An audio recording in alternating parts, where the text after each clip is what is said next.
Muchos Toledos enteros y verdaderos hay en este Toledo pétreo, al que el río Tajo protege por 3 de sus costados en codicioso abrazo. Es su ciudad predilecta, su ciudad emblemática. Todos lo saben.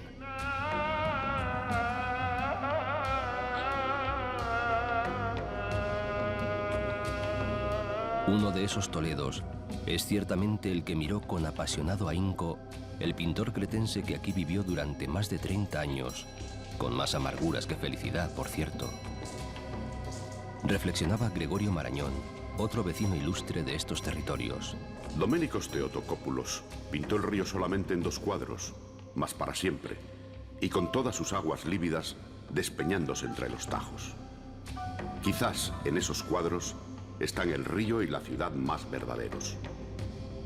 Muy diferentes en todo caso al paisaje espiritual que nos transmiten los retratos del poeta Garcilaso en sus doloridas églogas.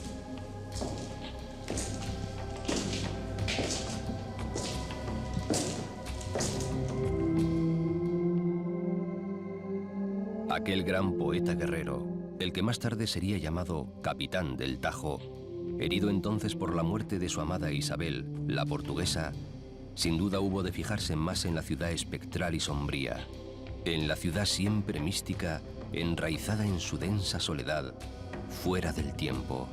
Por eso la llamó inmortal.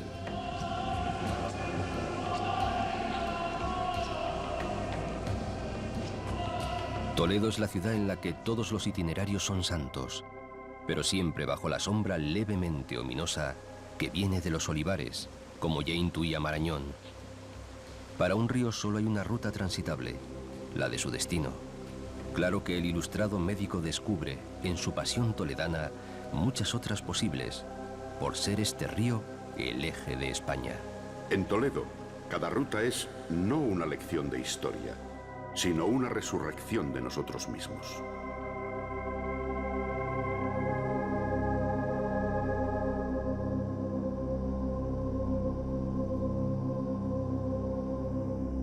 Y el río sería así una canción larga y secreta hasta el mar de Portugal.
¿Qué encontrarán después tus manos llenas de Toledo hacia ti precipitado?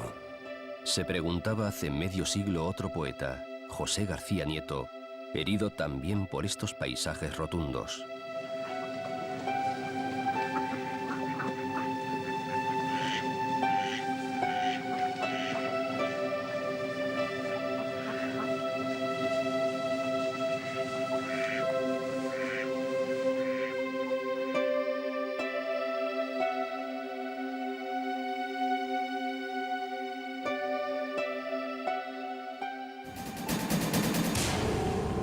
apenas se ha despedido de la ciudad, cansado tal vez de morder tanta roca, el Tajo se apacigua y adormece, como una raya que dividiese la civilización de la nada.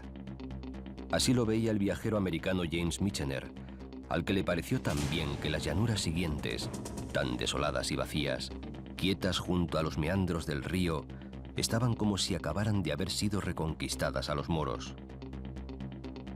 La vega por la que aparece el Guadarrama desmiente hoy aquella impresión de soledades.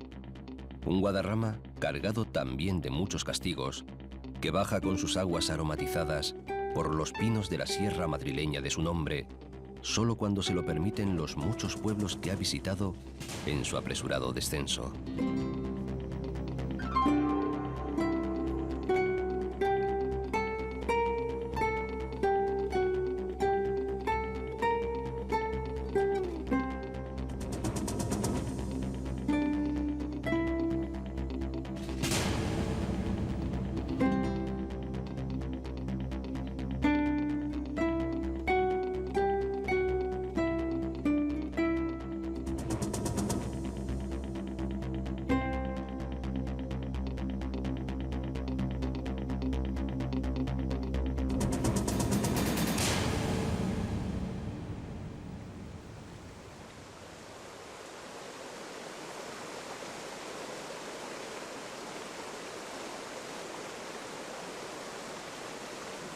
Por otra parte, visto con atención, el paisaje es aquí muy intenso.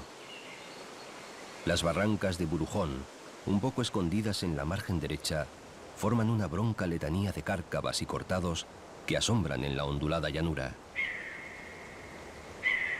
Durante 50 millones de años, el agua y el viento han erosionado, amasado, esculpido a su gusto las rojizas tierras arcillosas.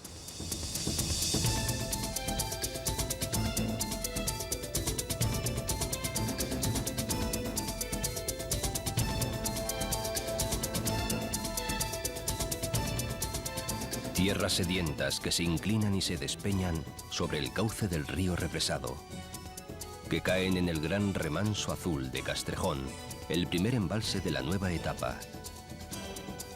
Saltan y parpadean sobre las aguas, según a qué horas, insólitos colores y hasta siluetas atrevidas y raras formas que nacen del poderoso farallón y de los ásperos barrancos. Buen hogar para tantas aves conocidas que encuentran mucha comida en el entorno.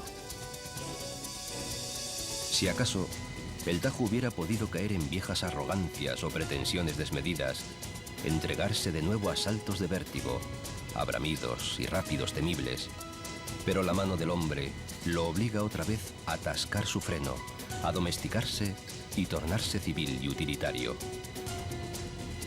El ancho valle se adormece lleno de aguas plácidas junto a la llamada meseta cristalina, que se adorna con graciosos cerros.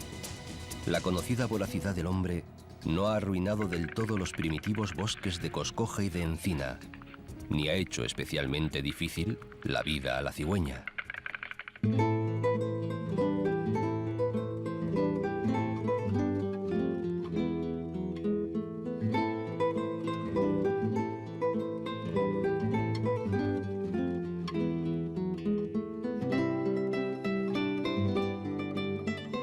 Fiel a su carácter asustadizo y a los tintes literarios que ha adquirido en Toledo, refresca el Tajo, aunque a la debida distancia, la muy noble Puebla de Montalbán.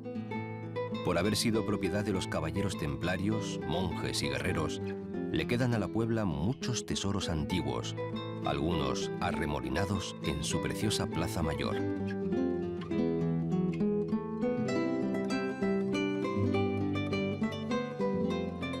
Y posee además un honor de índole más sutil y espiritual: haber sido cuna, en el año 1465, del bachiller Fernando de Rojas, autor de La Celestina, una de las obras mayores de la literatura española, y también del cardenal Pacheco, por si lo del poeta fuese poco.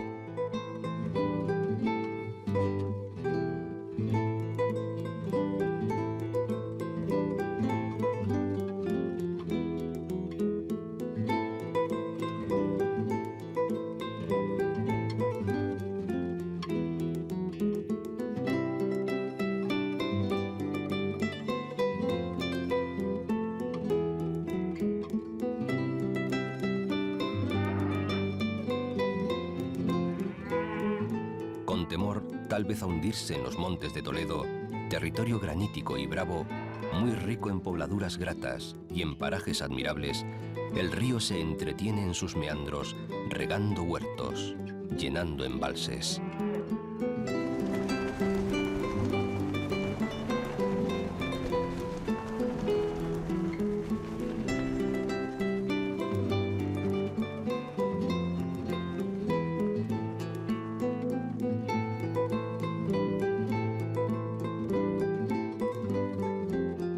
Se encamina lento hasta el Carpio, muy arrimado al apacible cauce de los campos de labor, y choca de pronto con Malpica, es decir, con un castillo de cuento árabe, surgido de repente, como por encantamiento, según creyó Pedro de Lorenzo.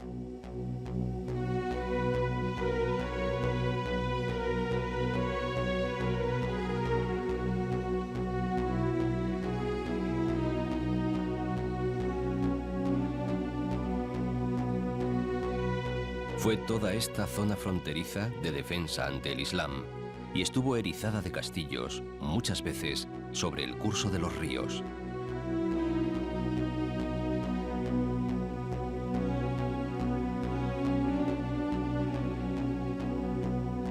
Ante las puertas, siempre generosamente abiertas de la ciudad de Talavera, el río Tajo se ejercita en una especie de rito ceremonial y de entrega.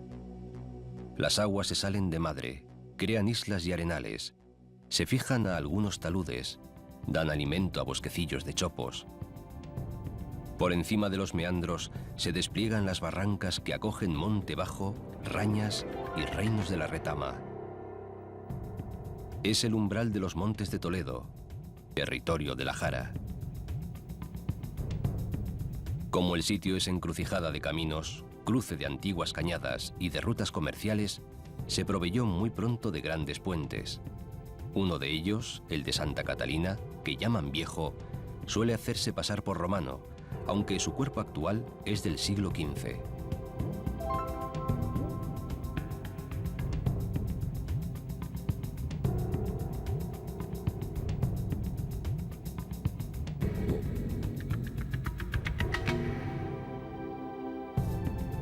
La ciudad de Talavera es nueva, amplia y moderna, pero también muy antigua, cosa que parece querer ocultar.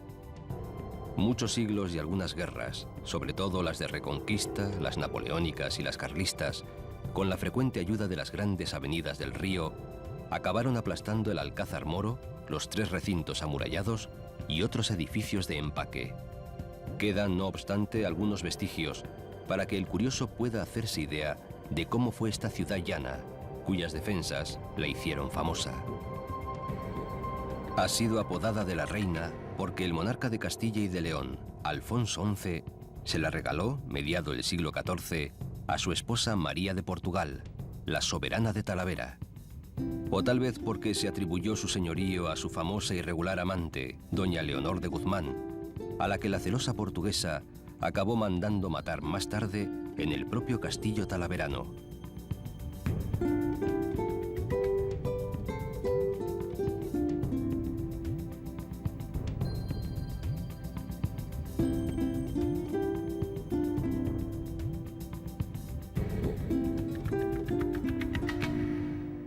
Claro que la ciudad también ha sido conocida como de los arzobispos, por el mucho trajín de estos que aquí hubo, especialmente de los de la Silla de Toledo.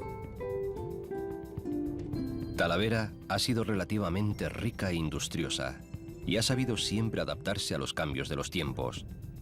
Centro de manipulación de la lana de las ovejas merinas, luego de la seda, con lo que se llenaron de morera sus alrededores y se levantó una real fábrica para tejer damascos y otras telas lujosas. Más tarde aposento de alfares, que se nutrían de las arcillas y tierras ferruginosas de los alrededores, que cocían con carbón de los montes de Toledo. Sus cerámicas azul cobalto, cuya presencia estuvo eclipsada durante 200 años, siguen siendo tan apreciadas hoy como en el siglo XVI, en pleno Renacimiento.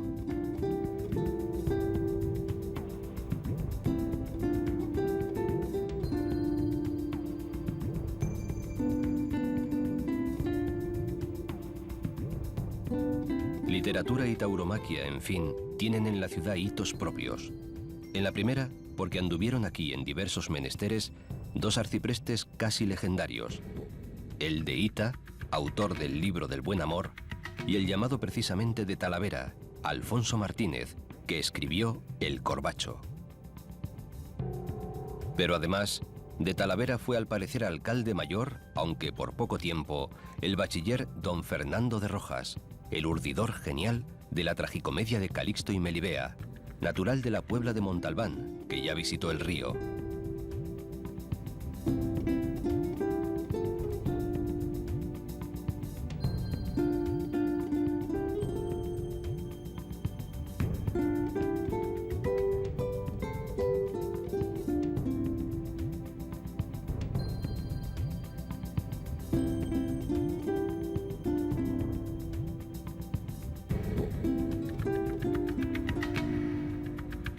Por lo que a toros se refiere, en su plaza, entre las más antiguas de España, y como todos recuerdan todavía, murió el matador Joselito en 1920.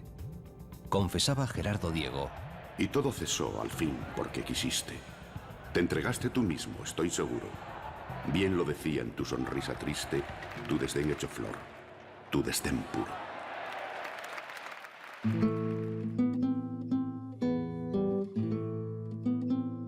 Las aguas que conocieron todos estos sucesos han pasado bajo el puente de hierro hace mucho tiempo.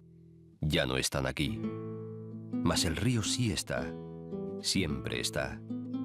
Amansado su cauce, porque enseguida va a detenerlo un nuevo embalse, el de Azután, sirve de ocasional espejo a pueblos que parecen retoños de Talavera o lucen enigmáticos orígenes.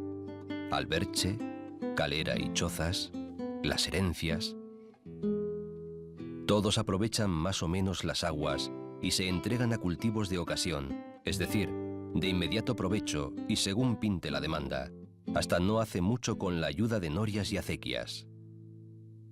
Entre la presa del embalse y su cola oficial, median 3 docenas de kilómetros, en ocasiones bien aprovechados por el verdor.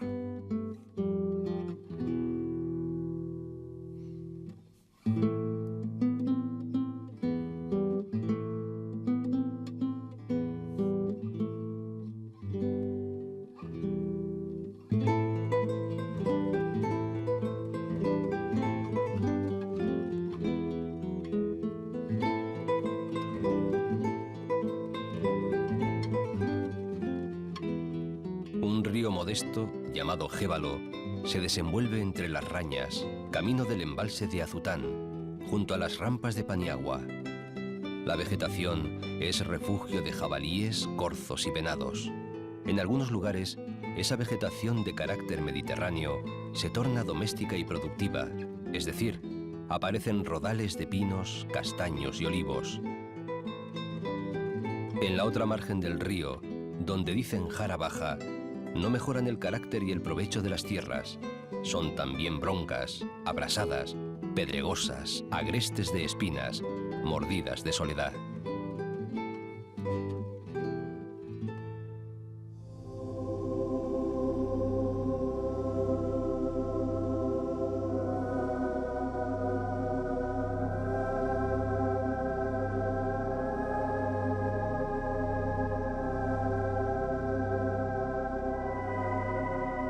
En el costado del embalse sobrevive el misterioso despoblado conocido como Ciudad de Vascos, una fortaleza hispano-musulmana que solo vivió 100 años, entre los siglos X y XI, y se cree que hasta con 3000 habitantes. Su nombre, su existencia y su desaparición continúan siendo un misterio.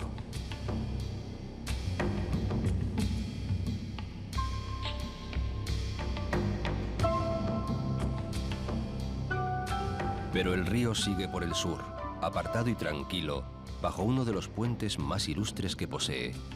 El lugar fue siempre paso tradicional, hasta que un belicoso arzobispo de Toledo, llamado Pedro Tenorio, mandó hacer un formidable puente de sillería para facilitar el paso a los peregrinos que iban a Guadalupe. Eso ocurrió hace unos 700 años. El burlón Luis de Góngora piropeaba aquí al Tajo de esta manera: Llamados sois con razón de todos, sagrado río, pues que pasáis por en medio del ojo del arzobispo. El pueblo, apuñado en un claro y que siempre se llamó, para ahorrar dudas, Puente del Arzobispo, nació y se desarrolló al amor del puente, y muchos de sus vecinos se dedicaron pronto al menester de la cerámica, en rivalidad con Talavera. Por aquí utilizan sobre todo los verdes de cobre sobre fondo blanco, con dibujos florales y faunísticos.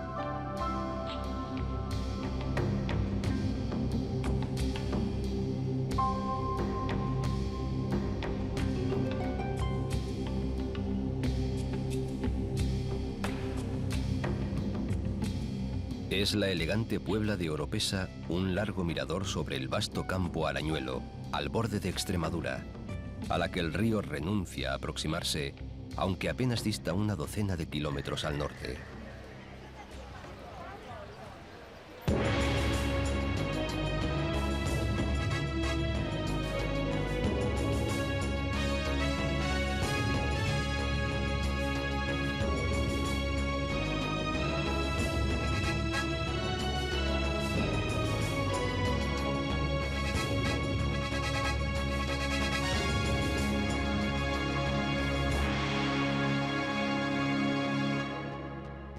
Su categoría ya aparece en su empaque y en las conjeturas de su nombre. Cuentan que si hubo en los alrededores una explotación de oro, que si con oro se pagó a los mahometanos el rescate de una bella cristiana, que si el mismo Hércules en persona fundó el caserío en lo alto de una colina pizarrosa. Realmente empieza a saberse del lugar bien entrada la Edad Media, cuando son sus dueños los Álvarez de Toledo. Isabel la Católica les concede título de condes, y uno de ellos alcanza el cargo de virrey del Perú. De entonces son sus mejores recuerdos, dos castillos, o castillo y palacio unidos. Una parte, la del Palacio Condal, fue convertida hace 70 años en parador de turismo. Yo voy soñando caminos de la tarde, las colinas doradas, los verdes pinos y las encinas,